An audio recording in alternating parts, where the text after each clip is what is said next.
Penguin Random House Audio presents The Education of Brett Kavanaugh, an Investigation, by Robin Pogrebin and Kate Kelly. Read by the authors. This is Kate Kelly. Note to listeners, this program includes a downloadable PDF that contains the dramatis personae and the notes from the book. To our families. Author's note.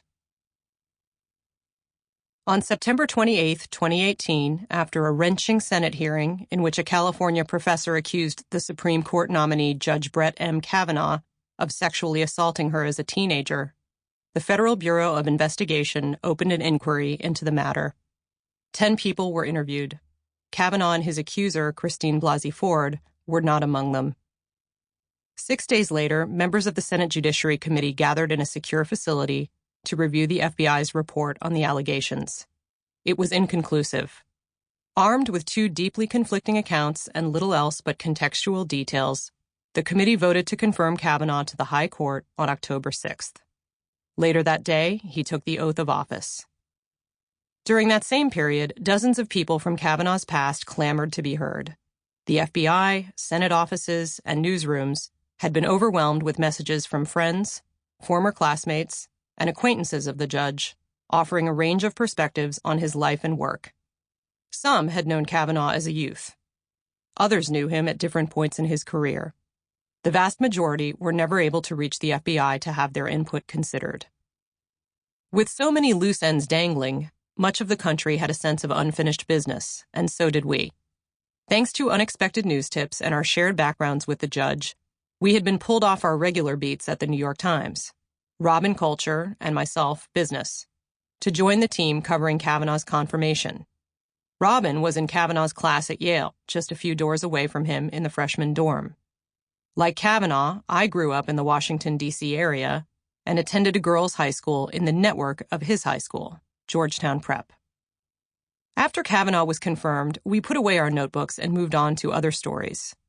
But we continued to think about the leads that had come to light during the confirmation process and the questions that remained unanswered. Did Brett Kavanaugh assault one or several women during his youth? Should he be on the Supreme Court, where he is poised to be a swing vote on matters of security, social justice, and personal freedom? How do we dispassionately examine these questions when the allegations are so emotionally resonant for so many people? And what did we learn about Justice Kavanaugh, our country, and ourselves from the polarizing confirmation process? We set out to complete the investigation. Over a 10-month period, we read thousands of pages of media accounts and public documents, studied high school and college writings from the 1980s, watched video of Kavanaugh's past speeches and testimony, and conducted hundreds of interviews. In the course of our efforts, we spoke to Ford, Deborah Ramirez, Leland Kaiser, and, briefly, to Mark Judge. Kavanaugh himself declined to be interviewed. We are grateful to the scores of other people who informed our work, many of whom are on the record and are referenced in the text. Because of the heated nature of the Kavanaugh confirmation debate and the harassment and death threats endured by Kavanaugh, Ford, and others involved, many of our sources declined to be identified by name. Their recollections are embedded in this book, but not cited individually. Some of our published sources are referred to directly in the text of the book. In places where sources are not noted in the main body of the text, or where further reading could be informative, we have referenced our sources in the downloadable PDF.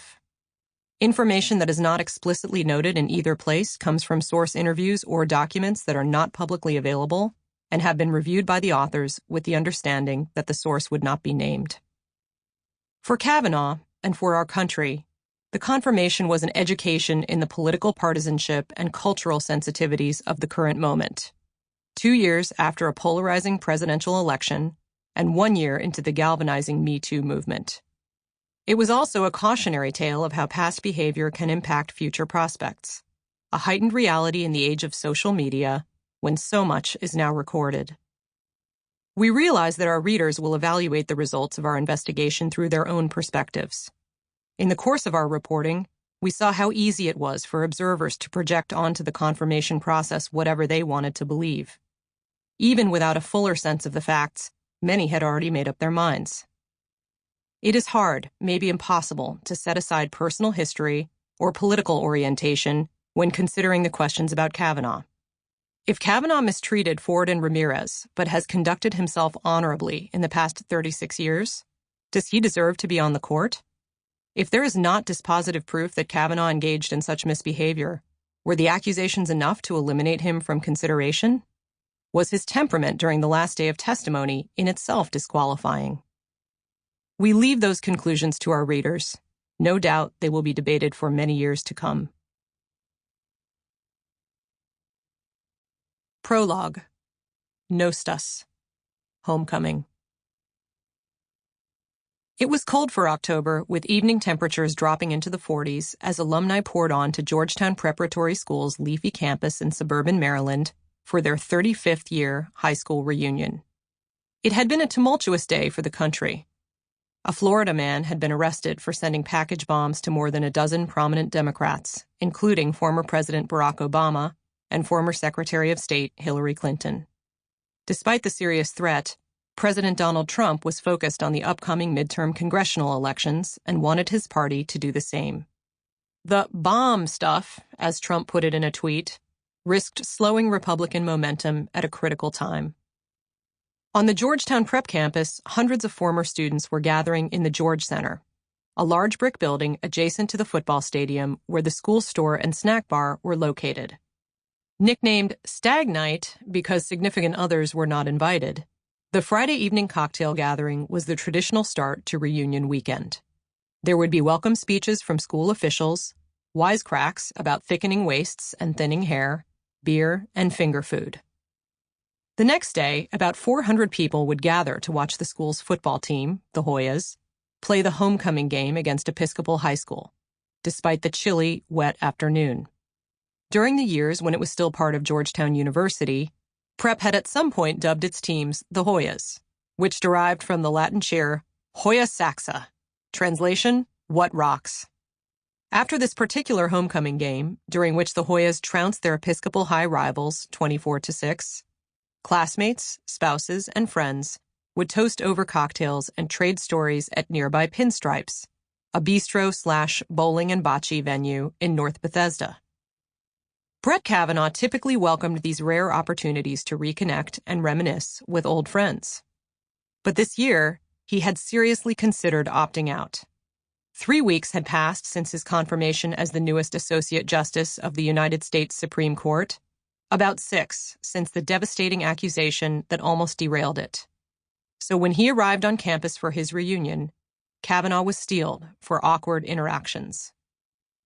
At the same time, he appeared resolutely upbeat, in keeping with his often articulated philosophy to, quote, live on the sunrise side of the mountain, unquote.